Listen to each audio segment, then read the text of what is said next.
All right. Well, I recently learned that Christ the King Sunday is a controversial matter for at least some people.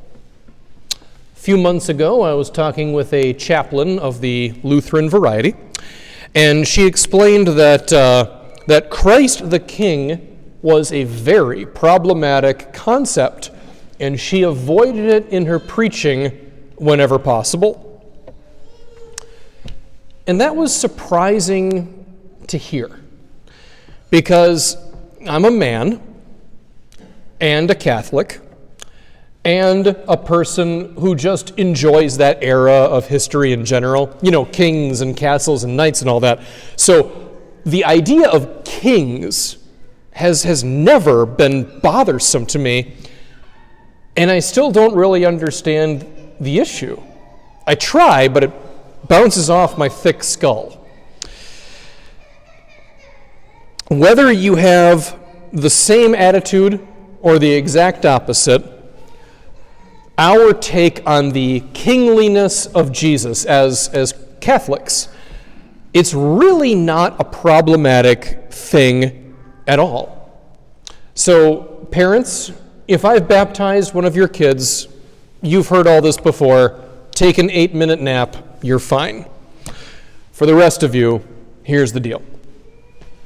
There are 3 offices of Christ: priest, prophet, and king. All Christians of any denomination inherit these 3 offices. They are our major responsibilities as followers of Christ. So priest, make the world a better, holier place.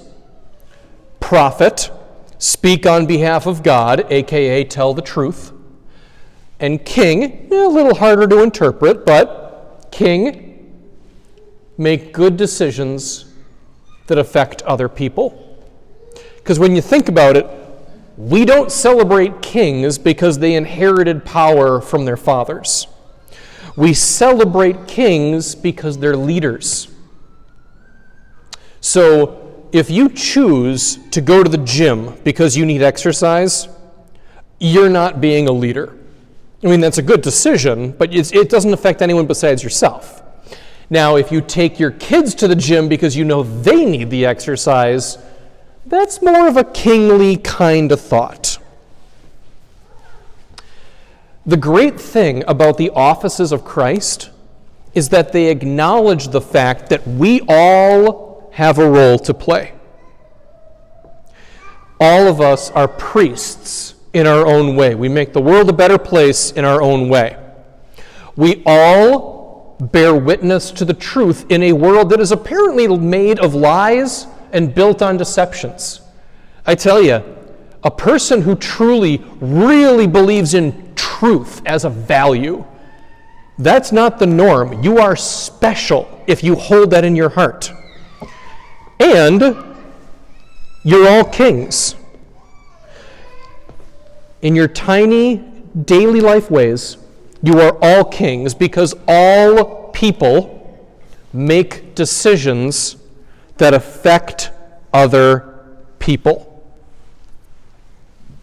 Okay, maybe not when you're 4, maybe, but the day will come when you need to make a decision, and it will either aid or harm another person.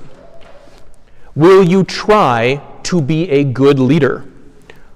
Or will you make the sort of decision a tyrant would make? Christ the King Sunday is our time to acknowledge that Christ is King of the universe.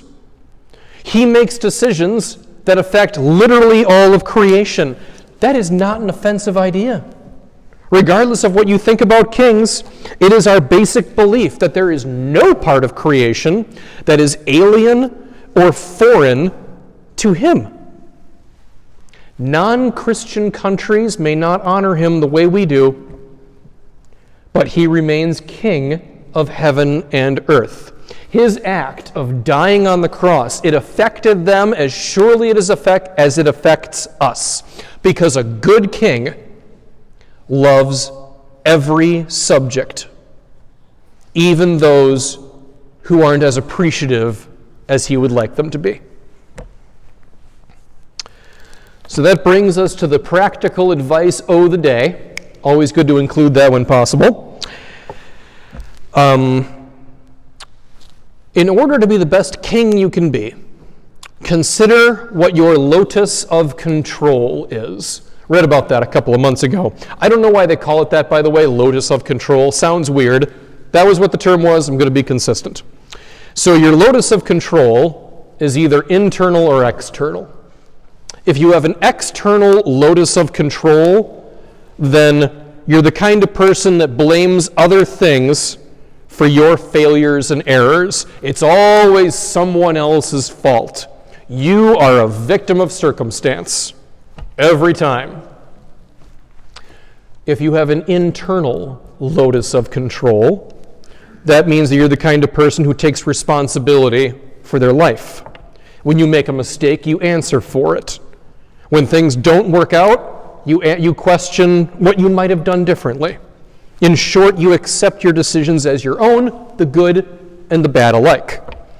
And studies have shown, this is what I was originally reading, studies have shown that people with an internal lotus of control are happier people and they are more productive members of society. And that came as no shock to me, because those are the people that aren't wasting time whining about things or playing the blame game. They learn from their mistakes and they try their best. Doesn't make them perfect, but they put in the work, and that counts for a lot. That was mainly psychological. Here's my final word as it relates to Christ. You are a king. All of you are leaders, if only in a teeny tiny way. Christ expects you to be good leaders because you share in his office of kingliness. That means making wise decisions based on compassion and humility. And it will be easier to accomplish that if you nurture that sense of an interior lotus of control. Because you have free will. You are in control of your actions and decisions, and you will make bad decisions sometimes, and it will be your fault. But a bad decision doesn't make you a bad leader, and it doesn't make you a bad person. It just means you're not perfect. Bad leaders, for the most part, have an exterior lotus of control. They spend so much time deflecting blame away from themselves. A good leader owns their bad decisions, they learn from them, and they are less likely to make them in the future.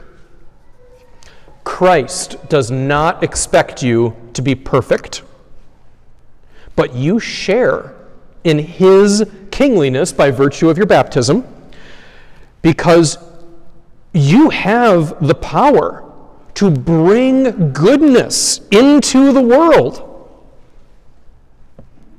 And you have the power to take goodness out of the world. Recognize that potential within yourself and do your best for the glory of his name.